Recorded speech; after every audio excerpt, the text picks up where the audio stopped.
Welcome to the Society Pod, a podcast for entrepreneurs, marketers, and leaders. Here's your host, Jessica Yarmy. Hey there, everybody, and welcome to this week's episode of the Society Pod. My guest today is a super connector in the fitness space. Well, her title is Director of Operations at Athletech, a media company reporting on all the news in the fitness space. She's known industry-wide really on a first-name basis. Like, she is our Madonna, but I'm going to give you her full name just so you can look her up and stalk her on social media. So welcome to the show, Crystal Wheeler. Hey, Jess. I'm so happy to be here with you today. Thank you for having me, and thank you for the great accords. Well, as I was looking up your information on LinkedIn to do the introduction, I was like, oh my goodness, we share. Guess how many connections we share? Oh gosh, 135. We share 450 connections. Shut up. I'm pretty sure you probably introduced me to 250 of the 450 that we share, but that's how overlapped our worlds are. It's amazing that we only connected, 2 years ago, 2.5 years ago? Yeah, maybe 3 at this point. It's such a small world. And that's actually one of the things that I love about the fitness space is it is a family. I think people come and go through the fitness space, and maybe COVID had a lot of people exiting the fitness space, but the core group is a family. 100%. You had sent me kind of like talking points, and that is actually in one of my talking points. Talking points. That makes me sound like a control freak. I sent you hypothetical questions so you could come into this conversation feeling prepared. I am not a control freak, Crystal. Of course not. Crystal. I don't ever put Jessica equals control freak in the same sentence. No one does. Jessica equals fly by the seat of her pants. There you go. There you go. That's what you should. My latest conversations back and forth with Sam, who I travel with frequently, is regarding like people's perception of how I roll and then how I actually roll in real life. And so I think people have a perception of me of being like really buttoned up and perfectionist. And then she's like, but I see you rolling into the airport 30 minutes before the flight is supposed to take off. And you are just like, whatever. And I'm there like 2 hours before you wondering like when you're going to arrive. So it's just funny how perception is sometimes reality and sometimes it's totally not. In any case, let's get back to you. I gave a brief introduction, but how do you introduce yourself? What did I miss in my introduction of you?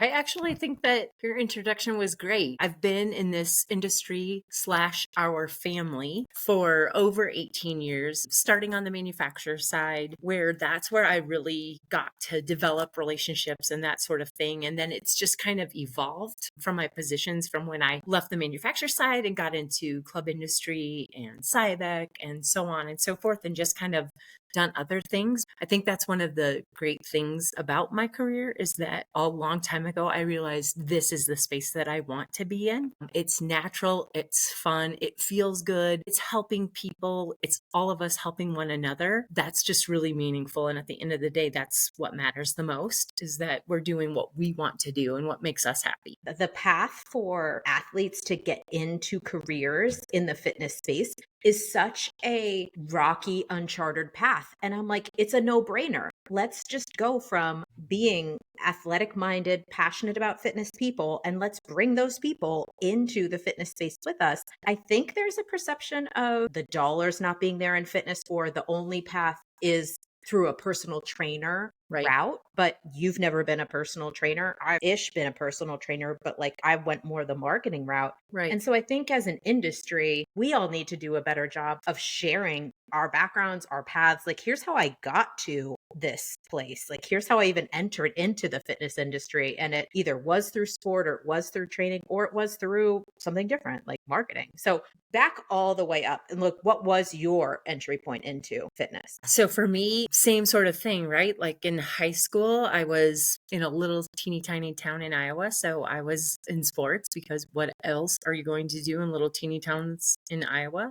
So, of course, the obvious, yes, I did play basketball. Those of you that don't know me, I am 6'1", therefore I get that question a lot. And most people don't know that, right? Jess, you would be same thought when you met me, when we met face to face, you were like, what? It was like a full like flight of stairs look up to you. Which, is always what I get, right? You meet face to face and they're like, I had no idea you were that tall. So I had offers to go to D3 schools and play ball. I absolutely did not want to go to a little school being from a little town. I opted to go to Iowa State. That's where all of a sudden, for me, I threw the sports aside, but I still stayed like in intramural and that sort of thing. And then oddly enough, when I graduated from college, I was in banking and lending, then realized this is not good for my health. I had moved out to Colorado by that point in time, 2005, 2006. That's when I got a role with a company. The brand name was Football USA. They were the first company to bring the stability ball to the United States. So it was really a very interesting journey being part of their team and getting back into the fitness world, but on a completely different level than I ever was. Before it was always I was part of fitness as a participant. And now I'm part of, that at that point in time, I was part of fitness as, oh, this is what I do for work now. This is what I'm educating people on. So just a little transition into how everything goes along. Just from there, it's just evolved. So 18 years later, here we are. How would you define your superpower now? I do think my greatest superpower is hands down relationship building. I love people. I love getting to know people and then getting to know other people and go, you know who you should meet, make those introductions and then see where those kind of relationships evolve and just get to see them grow and watch them grow. So for me, I really have a deep passion in making those right connections and introductions. I think that's what has helped me go from that manufacturer side into the media and event side. And then obviously I've had a huge hand in so many events over the years in our industry. And I love that part. Everyone you've introduced me to has been exactly a kind of person that I either needed to speak to or vibed with. And so how do you do it? Are there certain things that you're looking for? Is it just a vibe? How do you do your superpower? I think the biggest thing, it's not about talking as your biggest communication skill. It's about listening as your biggest communication skill, and actually not just listening for face value, but listening and taking that in. My past colleague, Pam Gufal, whom I love dearly, she would be like, you literally are like a Rolodex. You know that person and they do what? And we can fill in the blanks. But I really do think that that's more important in the list of communicating, is that the words will come. But if you are not listening to whom your audience is and whom you're speaking to and whom you're getting to know, then what's the point, really? Do you have a process for it? Meaning, like, do you keep notes about people, or is it really just all in your head? No, I don't have a process. And maybe that's just this hidden talent that I have that I never knew that I had, because in all honesty, growing up, I was very awkward. I was very introverted. I really didn't find like my voice, my confidence, my passion until I got to college. And then it was just like all of a sudden the doors opened. And then I was like, oh yeah, I can do this. And it's just excelled from there. It is kind of funny when you think about it. And I've had people ask me that before, like, what is your process? And I'm like, I don't have a process. It just happens. I would feel like you're more extroverted. You're saying you're like naturally an introvert and you have to like turn it on to be extroverted. I think that once upon a time I was introverted. I definitely feel like I'm extroverted now. I think the one thing that I would advise people is that you'll know when that door opens, that you can like step out and go, okay, well, I'm comfortable now.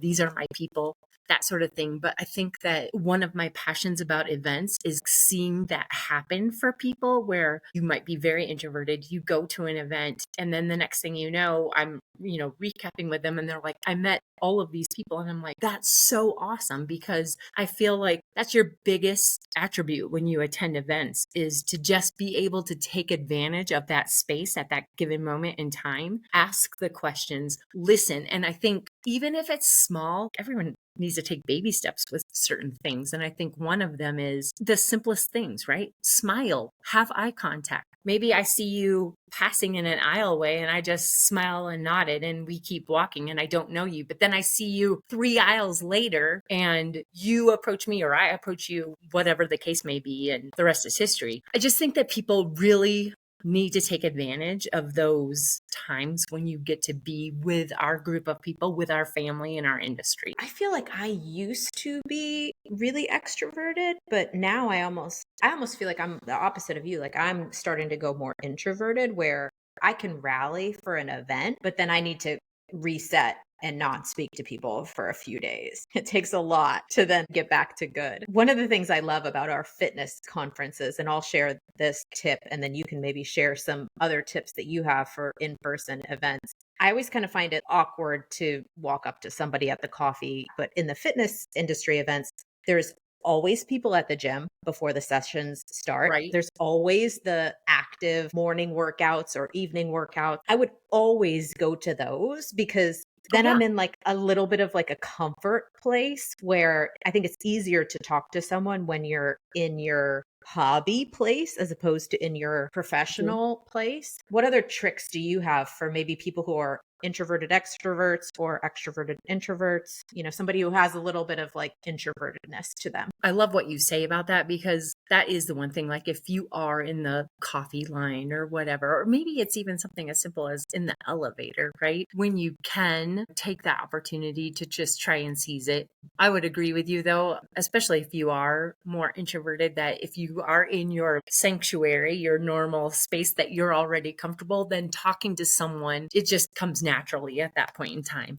And it might not even be a conversation at that point. It could just be an absolute, you notice them and then later maybe you take that approach to introduce yourself or vice versa.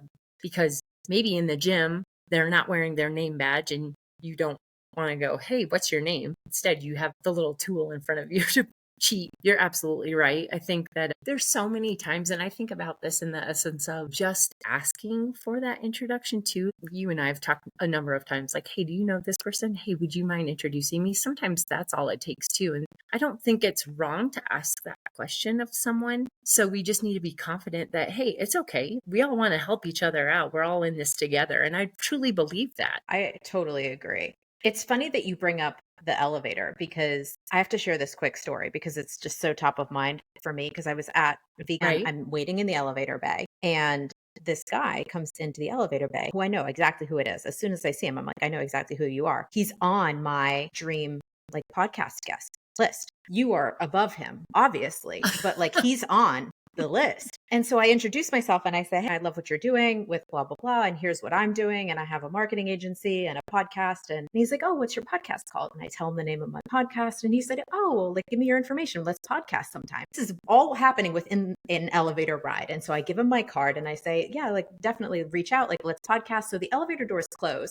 And I turned to Sam and I said, there's just no way he's going to ever reach out because in my 10-second pitch, I probably just came across as crazy lady in the hotel. Lo and behold, he texts me within like 5 minutes and we're booked to like record a podcast. So the rest of the trip, we were aware of what is the elevator magic going to bring to us. It's just a funny opportunity for the universe to put people into your path that you might be looking for. So I love that you called out the elevator magic. You can have events at huge venues. You can have them at small, intimate hotel spaces and that sort of thing. And I think for me, the one thing that I always find satisfying about having a hotel venue is the coffee shop, hotel bar, the lobby bar at night, the elevator, the swimming pool, the fitness center.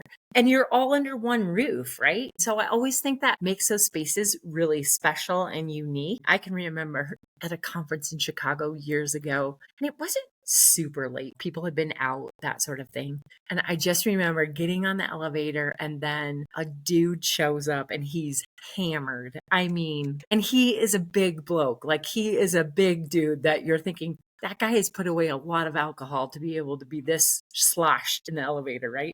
And he literally fell over like on me and I'm like trying to hold him up and I end up walking him, to his room. I didn't feel good leaving him there because I'm not sure he knew where he was going. So it was like, give me your room key. I'm going to take you there. So I don't know if that's magic or if that's just being a do-gooder at that moment in time. Well, that's one thing you'll say about the fitness industry is it's definitely a work hard, party hard kind of industry that you need to take into account when you're doing events. Yes, just be prepared.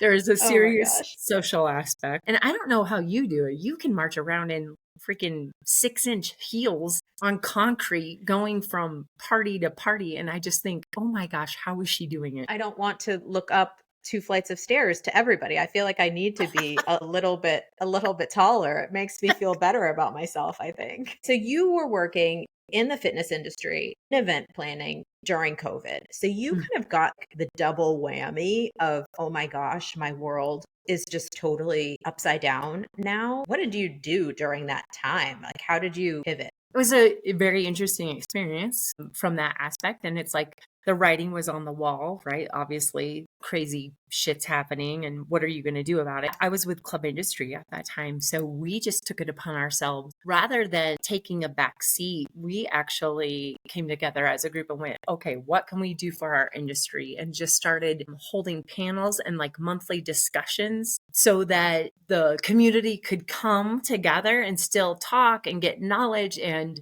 just be together as one. We were probably the first ones to do any kind of true virtual events at that time. It was a learning experience. Obviously, we learned as we went, but what started out as just basically a simple Zoom type meeting discussion panel ended up blossoming into other ways that we could all still connect without being face to face. But it was definitely a learning experience. It was like, what is going on? And are we ever going to get back to normalcy? Obviously, the industry as a whole took a huge hit. So it had to be talked about. Like to talk about like introverted versus extroverted. You definitely seem more type A organized, but then COVID almost forces your hand to be nimble, flexible, change the plan. Do you feel that at all in your role, that your role kind of almost totally flipped in reverse?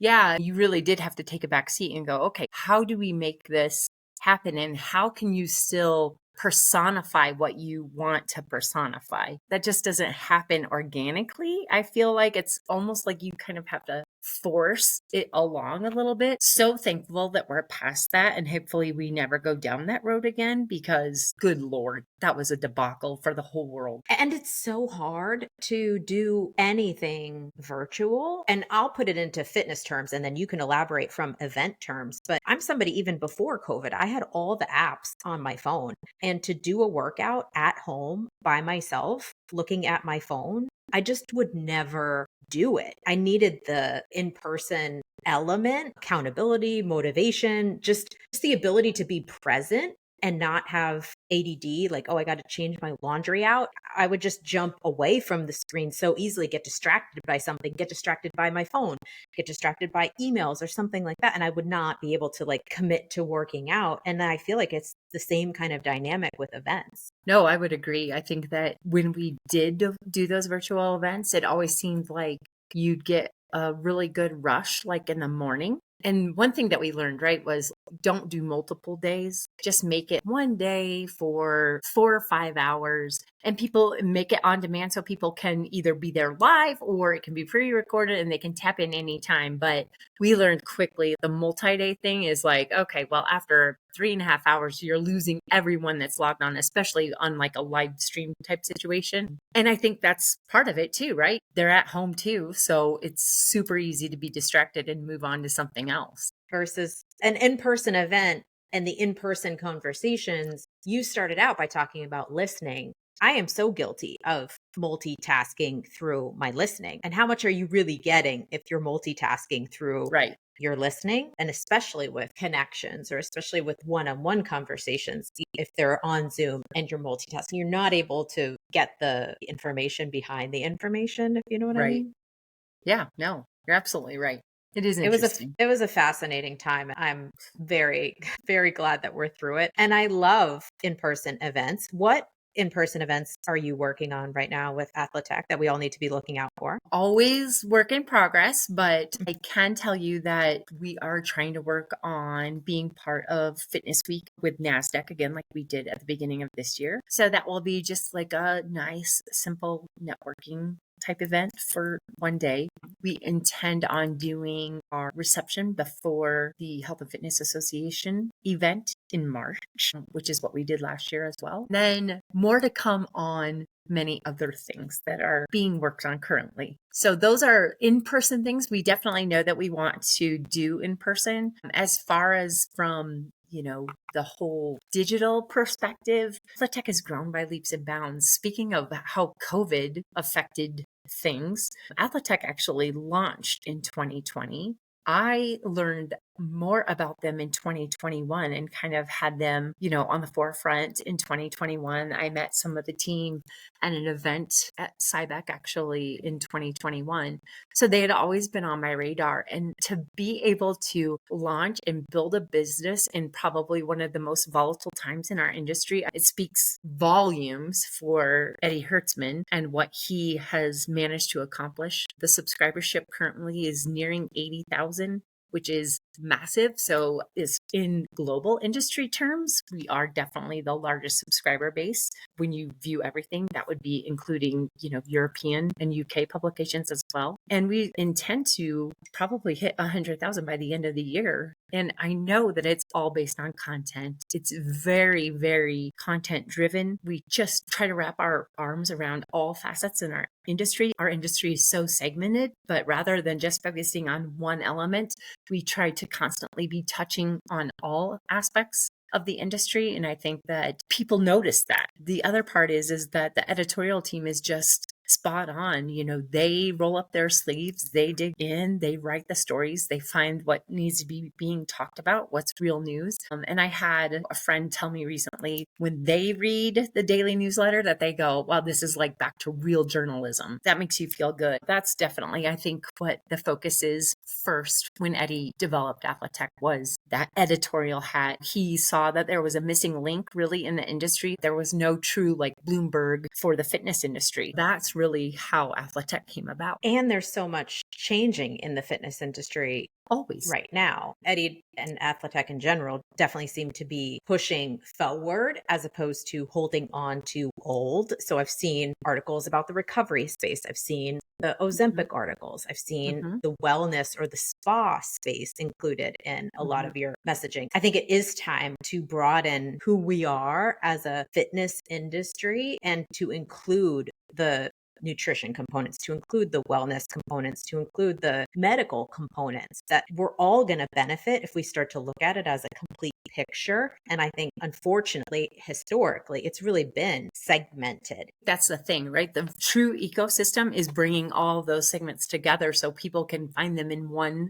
place versus multi places, or have, one organization just focused on one segment of that aspect of our industry. We just announced our educational video series that's launching in October. So every Wednesday for 4 weeks, there will be different content touched. Like one is franchise week, one is wellness, recovery, longevity week, gym of the future, and then technology and innovation. So those are kind of the 4 buckets.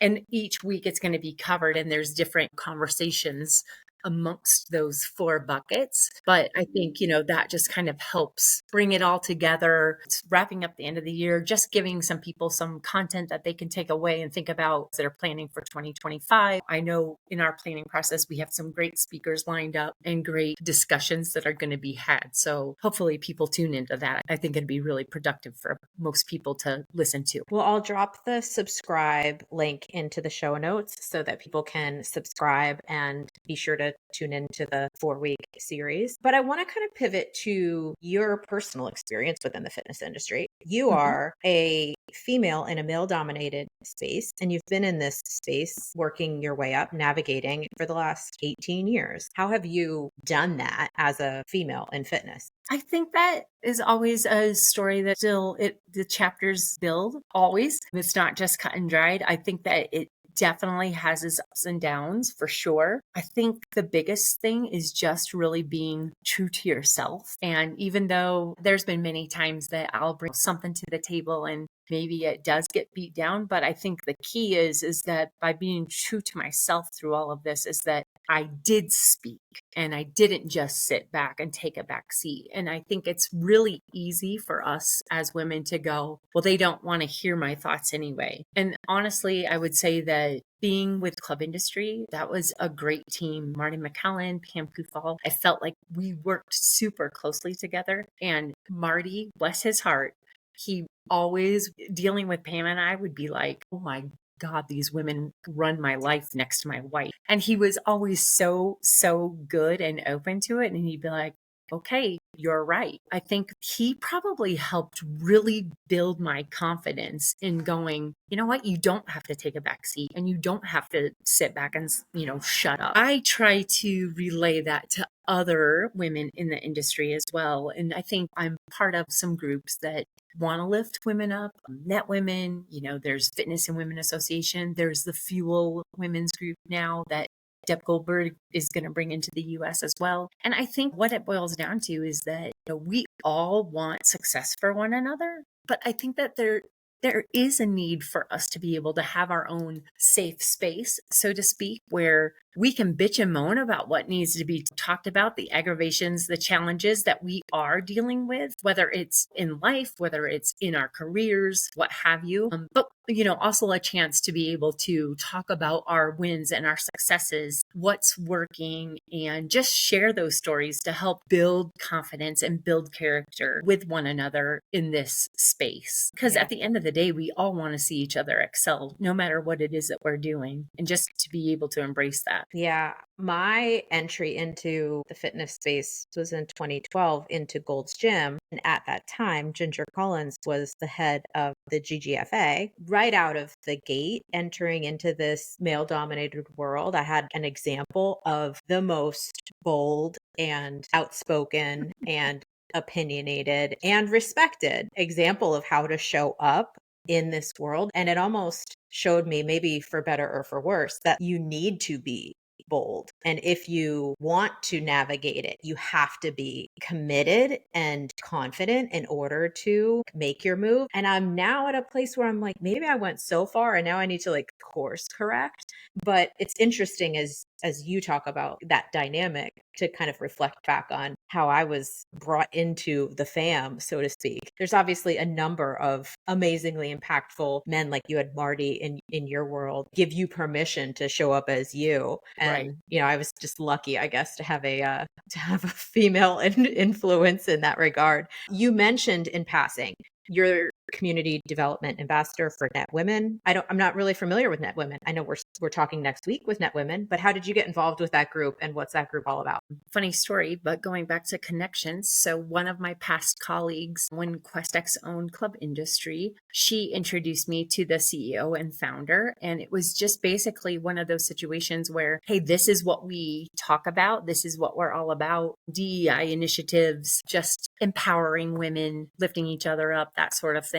I just got involved from the sense of ambassadoring for them. And it's great. It's a great group of gals and it's global, which makes it super cool because you get to meet a ton of people from all over the place. Most of them, honestly, are all across the pond. Honestly, there's myself, another gal that's in Virginia, and a gal that's in Canada that are really the only people in North America. The goal is to be able to talk to other businesses. They actually just last week worked out a deal with partnership with SimSpa for education. So it's a ton of educational development in all of those things. I think there's 125 courses for professional development across many different subjects. You're going to, speak towards leadership and whatnot and embracing that. And I think that that's another one of those areas that gives us that confidence and such. It's just a very interesting group and just interesting meeting new people when they come in for these aspiring leader circle discussions in different walks of life too. You get the logistics world, you get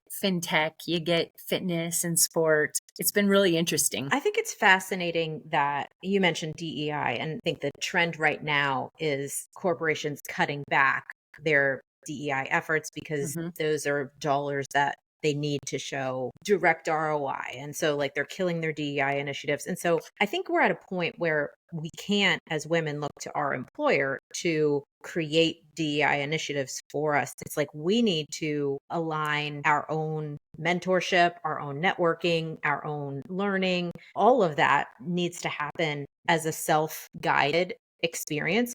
Is that the way it should be? No. But that's the way it is. And so then take ownership of that. I say this like as a small rant because I spoke recently to the women's leadership group at ABC Fitness.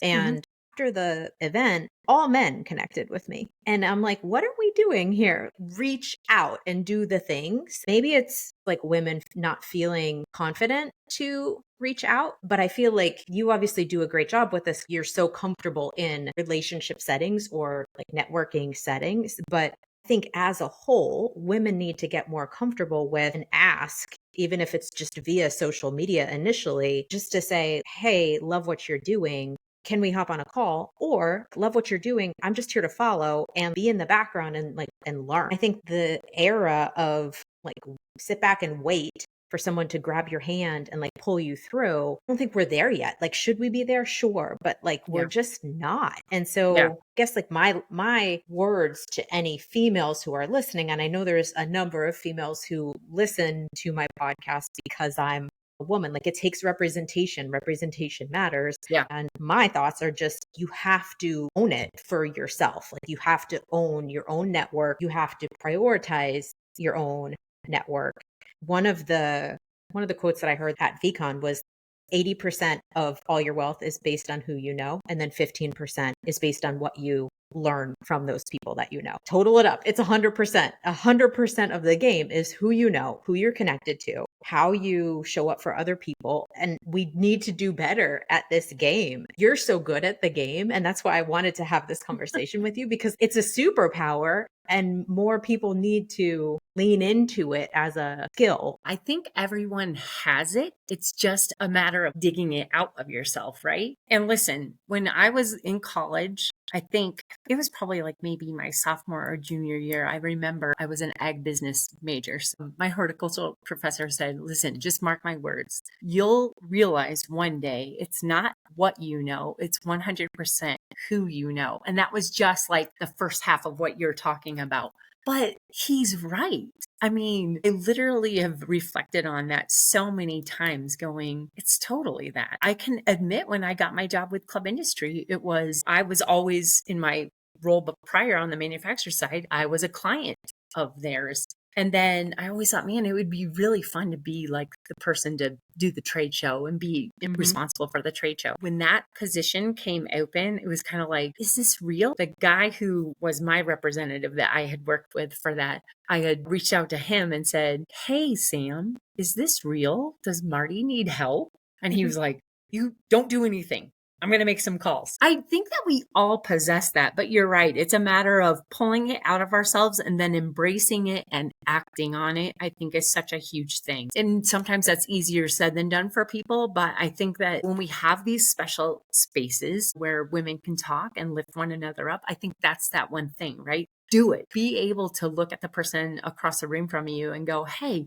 you can do this too. You got this. Because sometimes that's all the encouragement that we really need to make something happen or take that next step, whatever it is. You don't know where people are in their journey. Yeah. And just to see a person see like, oh, well, Crystal, I know her and she's doing this. So that gives me permission to do the same. And I think that's a majority of the reason why I show up online as I do. Because I'm like, here's me. I'm accessible. I'm nothing special. I'm trying to build something special, but like, right. So just do the things. And you're just being true to yourself as well. Like you said, you're very candid. You're very transparent. You're very raw about what you're thinking, what you're feeling, what's pissing you off, whatever. It gets people thinking, I think. Yeah. And I think that too is a very rewarding trait that you have. That I love that about you. Trying to push the envelope always. What is the most proud moment in your career so far? Gosh, there's so many. I would say, honestly, I feel like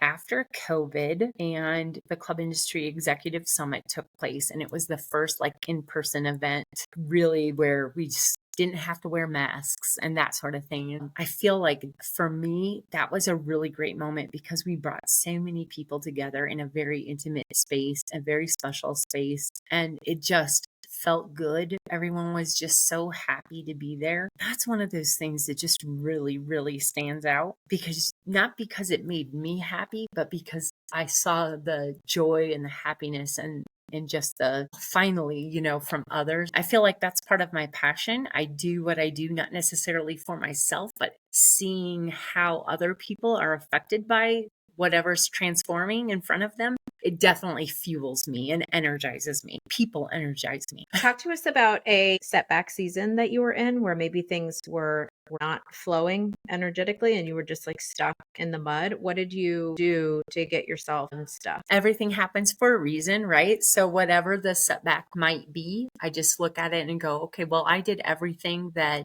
I needed to do. However, if it wasn't processed in the correct way or whatnot, I just feel like just trying to not like dig that hole and jump in it and then not come out of it is the worst thing. And I can remember the end of February this year, you telling me those very same words. Come on, let's just get out there. You're absolutely right, because you can so easily close yourself off, crawl in your own space. And I think that's the worst thing that you do, right? You just need to like get out there, talk about what set you back, or don't talk about it, but just get out there and just move past it is just the bigger thing, no matter what it is. One of my toxic traits is when I'm in a setback season, I self-isolate for sure. Yeah. And so then I can identify it in other individuals. Right. You literally like text me and you're like, no. It was like daily. It was like, we're not doing this. My way of dealing with relationships is like, I can help others. It's hard to help myself sometimes, but I can. I mean, it was amazing. And that's the thing, here I had my little Jiminy Jessica on my shoulder. You got this. What are you working on right now and what help do you need? Well, right now, I mean, honestly, just Athletech everything, right? We're just searching for the ways to be the very best media and event partner out there. I always kid that we're going for global domination, but I actually believe that it's more real than a joke at this point in time. But I like using that word global domination and, have, Dr. Evil's tone when you say that. But yeah, I think that from a career perspective, it's just really knuckling down and just building the Athletech brand and bringing more partners in and doing everything that we can do for them that fits their goals and meets their agendas. And then just continuing to grow personally and professionally as well, seeing our industry family out and about and talking to them. My role now is definitely where I get to talk to more people more. I'm not just like off in the background anymore. So I love that part again, because people energize me. So it's been really great to just pick up the phone and schedule those calls and reconnect with people that perhaps I haven't talked to, in the last 12 to 18 months sort of thing. So I'm going to put out into the universe an apparel vendor reaching out to you to partner on Fitness Week, because I want Wall Street to look like the opening ceremonies of the Olympics. I want matching fitness apparel. Forget the suits. I want where's the gear? What gear are we wearing? I think that would be awesome. Yeah, and you have fun. time. You have time to map that out. And I think if you're an apparel vendor who's listening, reach out to Crystal. Let's make this happen. I would like some merch also. And Eddie can wear his suit to represent the company, and everyone else. We need to look like the USA of fitness. I love it. Let's do it. Okay. Is there anything that is top of mind with you that we did not touch on today that you want to throw into the mix?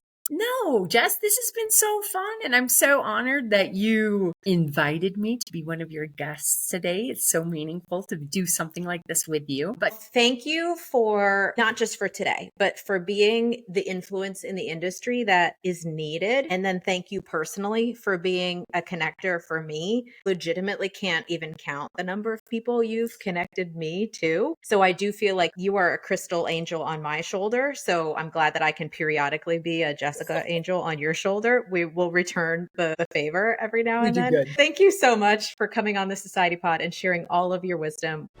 We hope you enjoyed this episode of the Society Pod.